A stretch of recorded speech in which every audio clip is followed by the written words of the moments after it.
فوج کا معاملہ ہے، آرمی ایکٹ انووک ہوا ہے، فیلڈ جنرل کورٹ مارشل وہ کر رہے ہیں، خان صاحب کیوں پھر اس کی بنا پر جو ریزنز آپ نے دی، میں صرف میرا کوسچن یہ ہے کہ آپ کیوں اس کو کلب کر رہے ہیں کہ جی ان کا کورٹ مارشل فائنل سٹیجز پہ ہے تو خان صاحب تو مجھے پی ٹی آئی کے پینک سے لگ رہا ہے. اچھا. اور کافی حد تک میں سمجھتا بھی ایسا ہی ہوں. دیکھیں جب آپ کا اپنا آدمی فوج کا کورٹ مارشل ہوگا اور اگلی سزا کے لیے اکاؤنٹیبل ہوگا اور وہ ایویڈنس دے گا کہ اس میں یہ بھی شامل تھا یہ بھی شامل تھا، تو ایسا تو نہیں ہو سکتا کہ آدھا ادھر چلے آدھا کسی اور کورٹ میں چلے. تو چانسز ہیں کہ وہ ملٹری کورٹ میں آ جائے. اگر چانسز نہیں بھی ہیں، مثال کے طور پر مثال دیتے ہیں، چلے چانسز نہیں ہیں اور یہ سجیج آتی ہے کہ ملٹری کورٹ میں ٹرائل کرنا ہے، تو قانون پاس کرنا پڑے گا. قانون پاس ہو جائے گا، 26 ترمیم بھی ہوگی، 27 بھی ہو جائے گی. ٹھیک ہے. اب آپ بتائیں کہ فرسٹریشن کیوں ہے، فرسٹریشن کس چیز کی میں بتاتا ہوں. 26 ترمیم ہو گئی، 27 بھی ہو جائے گی. جب ہوگی میں 26 کی بات کر لیتا ہوں. جی ہو گئی. سارے سروس چیف کی مدت ملازمت بڑھ گئی. ٹھیک ہے. قانون بن گیا.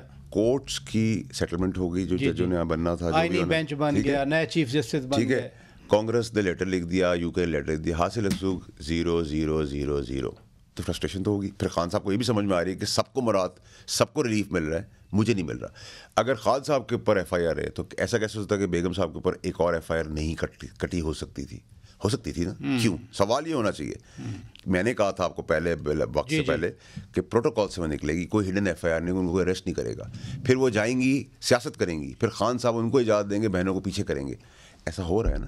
تو اگر بقول لوگوں کے مجھے کسی اور جگہ کی اطلاع ہوتی تو مجھے ان جگہ کی اطلاع کیسے تھی؟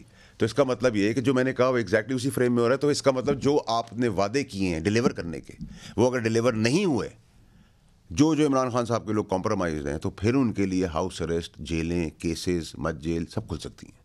سب کے لیے جتنے لیڈرز ہیں.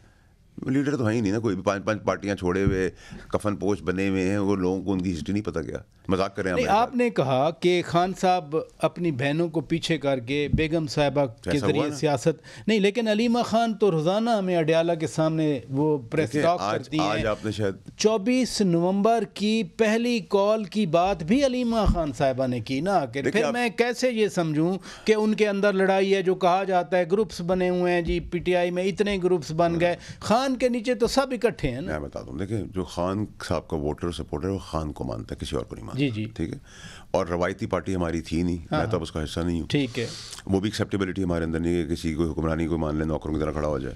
تیسری چیز یہ کہ جو اقتدار میں لوگ ہیں، جو مال کما رہے ہیں، بانٹ رہے ہیں، وہ سب بیگم صاحبہ کے ساتھ ہیں. جب علیمہ صاحبہ اور ان کی دوسری بہن جیل میں تھی تو کوئی پی ٹی آئی کا ورکر بھی ان کو ملنے نہیں گیا. تو کلیئرٹی ہونی چاہیے کہ ایک علیمہ صاحبہ کا گروپ ہے، ایک بیگم صاحبہ کا ہے، ایک پی ٹی آئی کا پرانا ہے، ایک پی ٹی آئی کا نیا ہے، ایک وکیلوں کا گروپ ہے. 5-7 گروپ تو میں نے آپ کو گنا دیے.